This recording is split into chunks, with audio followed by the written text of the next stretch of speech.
O Mestre Esquivo, 6 de setembro de 1977. Fiquei lúcido quase no momento em que adormeci. Utilizei a técnica de focar no chão para atingir a consciência plena. Júlia estava comigo. Estava entusiasmado e tentei ajudá-la a atingir a lucidez também, para que pudéssemos partilhar a nossa experiência e comparar notas ao acordar. Falei com ela sobre o processo de ganhar lucidez, pedindo-lhe que deixasse a terra correr entre os dedos, que procurasse sentir, observar os pequenos cristais e ouvir o som. Mas ela não parecia interessada e desapareceu. Um momento depois, olhei em volta e me encontrei numa vasta, longa e sobrenatural paisagem. Um vale imenso, rodeado por um maciço de montanhas. Havia névoa por todo lado, não como uma nuvem, mas cintilante como opala. Isto teve um efeito estranho nos meus sentimentos. Não conseguia perceber se a névoa era resultado do ambiente que me rodeava ou das minhas emoções. Estava intimamente misturado com o meu ambiente e sentia-me ótimo. Me sentia invadido por um sentimento de amor intenso que me elevava no ar. E quanto mais me elevava, mais intenso o sentimento se tornava. Vinha em ondas e a única maneira de lidar com ele era deixar que passasse diretamente através de mim. O efeito foi que me iluminei como uma lâmpada gigante, iluminando o que me rodeava.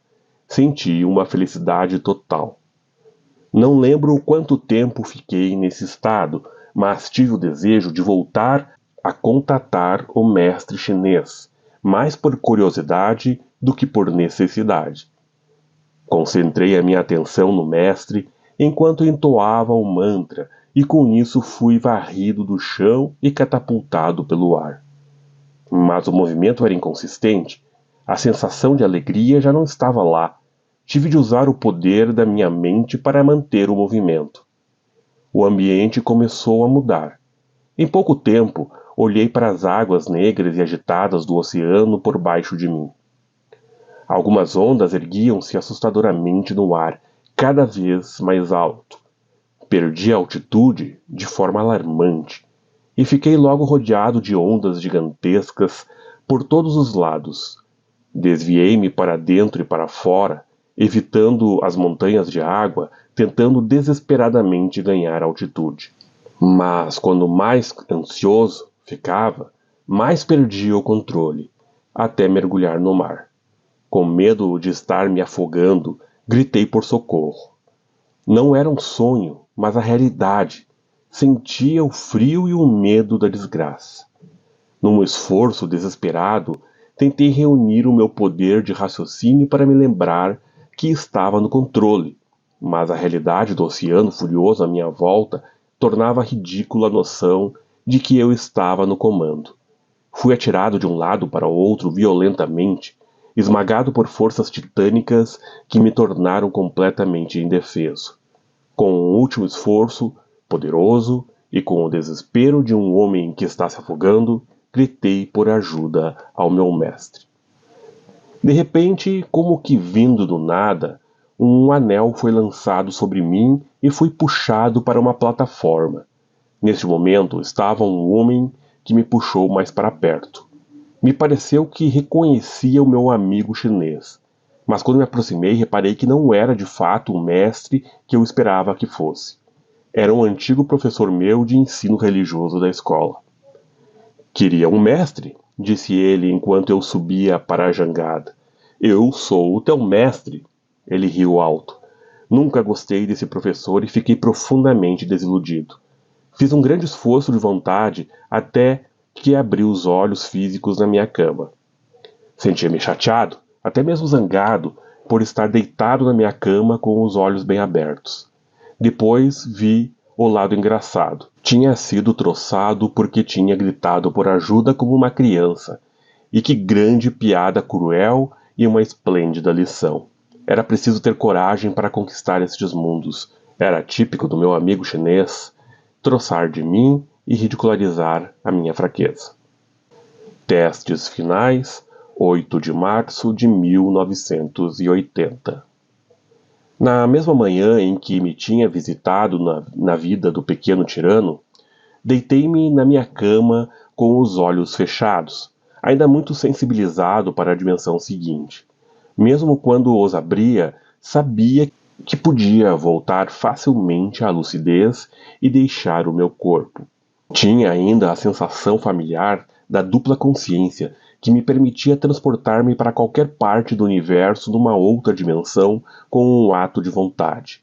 Sentia-me confiante de que todo o universo estava à minha frente para ser explorado e que tudo o que tinha que fazer era decidir para onde ir.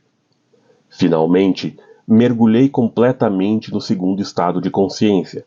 Desta vez, queria proteger-me contra a possibilidade muito real de ser arrastado de novo para a vida do pequeno tirano. Decidi pedir proteção e concentrei-me no meu amigo e mestre chinês. Mal evoquei a sua imagem, fui catapultado para um quarto estranho. Não estava acontecendo nada, mas eu sabia que estava prestes a ser testado. Havia um elemento de ocasião nisto, como se a minha vida estivesse em jogo, como um teste de vida ou de morte. Tudo o que fizeste até agora foi fácil, me foi dado a entender através de uma voz desencarnada na minha cabeça, que reconheci como sendo a do meu mestre. Mas, se queres ir mais longe, vais precisar de coragem e muita. Infelizmente, comportas-te como uma criança. Fiquei perplexo. Isso não é necessariamente uma coisa má, continuou ele. Podes usar a tua infantilidade em teu proveito. Sentia o seu divertimento e o riso familiar, mas continuava a não o ver. Isso não o impediu de me dar um sermão. Disseram-me que o medo era um grande obstáculo na minha busca e que não tinha lugar na minha vida, nem neste nível, nem noutro. Para te livrares do medo, da culpa e de todas as imagens que te perseguem no teu passado, tens de voltar ao mesmo estado de espírito que tinhas quando era bebê. Os bebês não têm medo porque não transportam imagens do passado e não têm uma ideia do futuro. Fizeram-me compreender que a única maneira de me livrar do medo, da culpa, de todas as imagens de vidas passadas que me assombravam era apelar à minha infantilidade, ou melhor, à inocência infantil. Apercebi-me de que o quarto era um lugar muito perigoso, tão perigoso que eu tinha de sair dali a todo custo. Ficar ali significaria um destino pior do que eu podia imaginar. A soma total de todos os meus atos e sofrimentos de vidas passadas ia misturar-se e destruir-me. A sala tinha uma saída, mas a moldura da porta estava pontuada com dezenas de buracos. De cada buraco saiu uma ponta de lança afiada, que entrava e saía lentamente, de forma aleatória, como se preparasse para atingir qualquer pessoa que tentasse escapar da sala. Isto é brilhante, pensei eu. Não posso ficar e não posso sair. Eu sabia claramente que tinha uma terceira opção. Podia simplesmente acordar, sair da cama, beber uma xícara de chá e fingir que era tudo um sonho. Mas sabia igualmente que essa não era uma opção de todo. O que acontecesse aqui teria um efeito em todo o meu progresso evolutivo. Se não passares neste teste, é praticamente inútil continuares a aventurar-te nos mundos seguintes. Isso vai simplesmente te aborrecer. Não há mais nada a ganhar. Enquanto ponderava as minhas opções, tornou-se claro para mim que só havia duas maneiras de atravessar o portal. Lembrei-me de como era ser uma criança sem medo da morte, com o conhecimento absoluto que estaria a salvo, porque nem sequer podia conhecer o perigo. O segundo caminho era a coragem e o destemor de um guerreiro poderoso que não tinha medo de morrer, que não conseguia conceber nenhum inimigo que não pudesse ser derrotado, por mais poderoso que fosse. Enquanto olhava para a porta, tentando evocar a inocência ou o heroísmo, vi, para minha grande surpresa e divertimento, 4 pessoas a passarem por mim do nada, e a entrarem diretamente pela porta. Foi um contraste tão grande com o meu receio que desatei a rir. Eles não sabem de nenhum perigo, mas tu sabes, sussurrou a voz alegremente no meu ouvido. A ignorância é uma bênção. Fixei os olhos nas lanças da porta, que continuavam a entrar e sair, prontas a empalar as suas vítimas. Voltei a contemplar as minhas duas opções. Lembrei-me da minha infância, sentado ao colo da minha mãe, e de como ela contava a história da bruxa má e de como ela fechava Hansel e Gretel numa jaula enquanto se preparava para os comer. Lembro-me de ter dito à minha mãe que eles não tinham feito nada de mal, por isso a bruxa não lhes podia fazer mal. E a minha mãe me disse que eu tinha razão. Se somos inocentes e colocamos nossa fé e confiança em tudo o que fazemos, não podemos ser prejudicados por ninguém. Tendo acabado de escapar da minha vida miserável como um tirano mesquinho, eu era então inocente como uma criança travessa apanhada com a mão no pote de bolachas. Passar pela porta significaria morte certa. Ponderei as consequências e perguntei-me se falhasse, morreria fisicamente, talvez com um ataque cardíaco, mas fazia a mínima ideia do resultado. O silêncio respondeu-me. Depois, num ápice, apercebi-me de que já estava morto, ou, mais exatamente, não havia morte. Não havia medo. Eu simplesmente atravessei a porta sem temer nada. Não houve heroísmo, nem coragem, apenas realização. Atravessei a porta ileso e entrei num belo jardim. No centro encontrei uma enorme árvore de magnólia.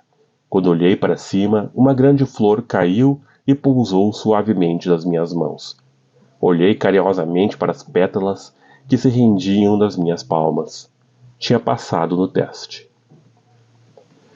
Olhei para a árvore de magnólia e lá em cima estavam penduradas as flores mais gloriosas que alguma vez tinha visto.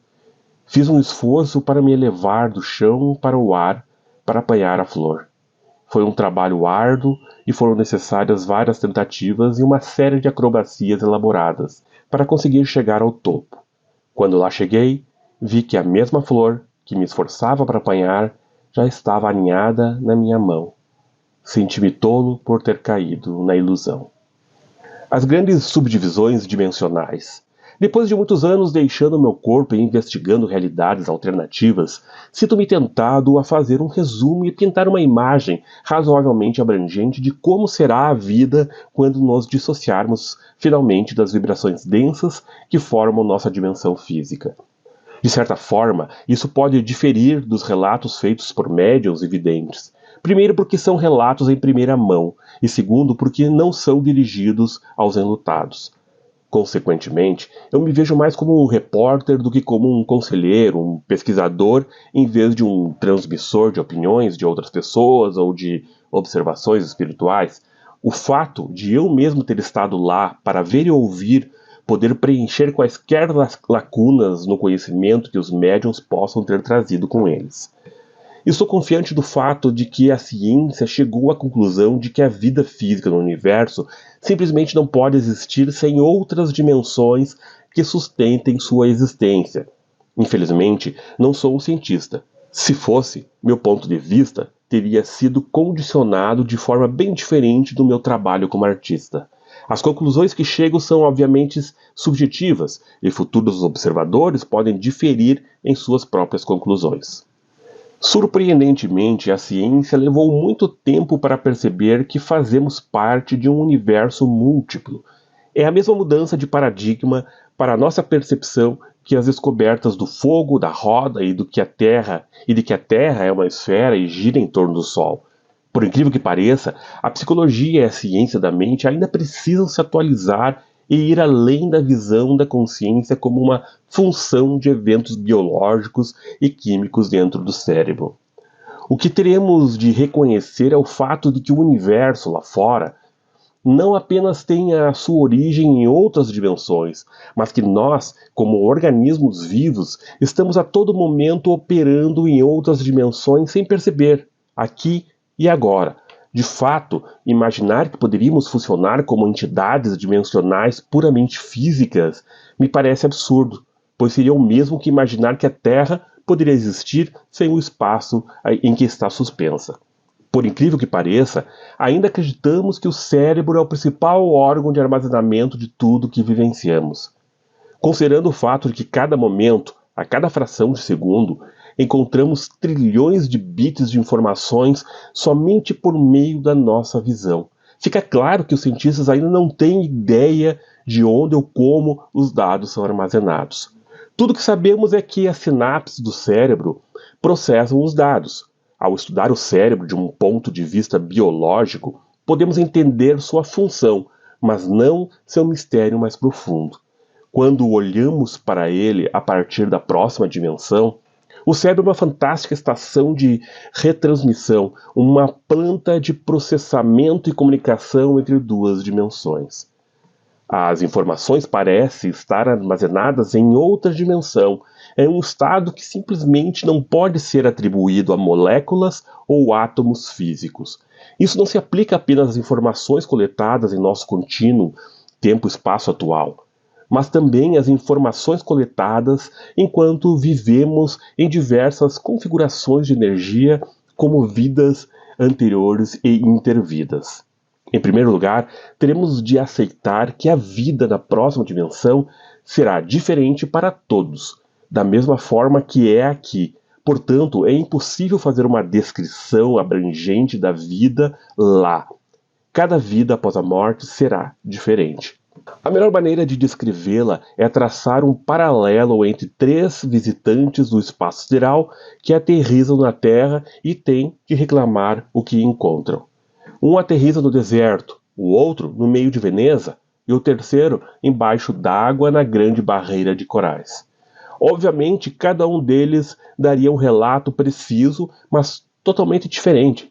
Mesmo que todos tivessem aterrissado no mesmo lugar, seus relatos ainda seriam diferentes porque eles se concentrariam em atributos diferentes de acordo com seus pontos de vista e personalidades. O que se pode dizer é que as pessoas que vibram em um nível de energia mais elevado terão uma vida mais agradável e satisfatória do que aqueles que vibram em nível mais baixo. Quando digo mais elevado, estou me referindo às energias que não estão centradas em instintos egoístas, excluindo os outros.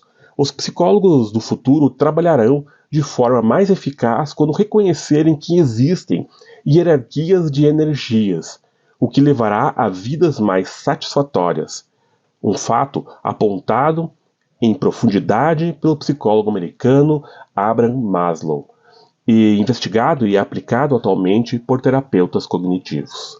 Na próxima dimensão, simplesmente descobrimos que as pessoas que levam uma vida egoísta se reúnem em um ambiente correspondente que limita muito o seu poder, ao passo que as pessoas que levam uma vida altruísta desfrutam das emoções agradáveis do amor e do carinho, e têm energias criativas, expansivas, positivas, e terão maior poder e um ambiente mais agradável na próxima dimensão. É simplesmente a lei da natureza de que semelhante atrai semelhante. A morte em si não precisa ser reviravolta dramática dos acontecimentos na vida de uma pessoa, como é retratada do nosso ponto de vista mortal. Com exceção de algumas poucas ocasiões, nunca tive a mesma sensação de drama relatada por pessoas com experiências de quase morte. No entanto, isso pode ser devido ao fato de eu ter aprendido a tratar esses eventos como um processo bastante natural, o que me leva a acreditar que morrer também pode ser um processo bastante natural e sem drama. Não devemos ter a ilusão de que a vida sofrerá uma reviravolta dramática quando mudarmos para outra dimensão. Não consigo imaginar que haja uma grande diferença entre deixar o corpo temporariamente ou permanentemente, exceto, é claro, que se isso for causado por um trauma. Para a pessoa comum que está morrendo, não será mais dramático do que ir dormir, pois muito pouco terá mudado ao chegar do outro lado. Muitas pessoas precisarão ser convencidas de que estão mortas, pois a primeira impressão é de que se sentem tão vivas quanto antes. Até mesmo o ambiente será o mesmo. Gradualmente, porém, as leis de atração da natureza entrarão em ação e nos conectarão ao nosso ambiente de energia natural.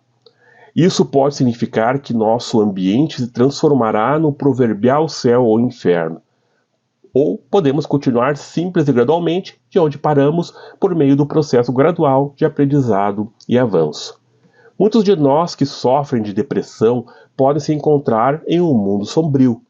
Felizmente, se nosso caráter básico for sólido e, em geral, operarmos em um nível de energia altruísta, descobriremos que estamos muito mais próximos de mudar nosso estado de espírito do que seríamos capazes na terra física bruta.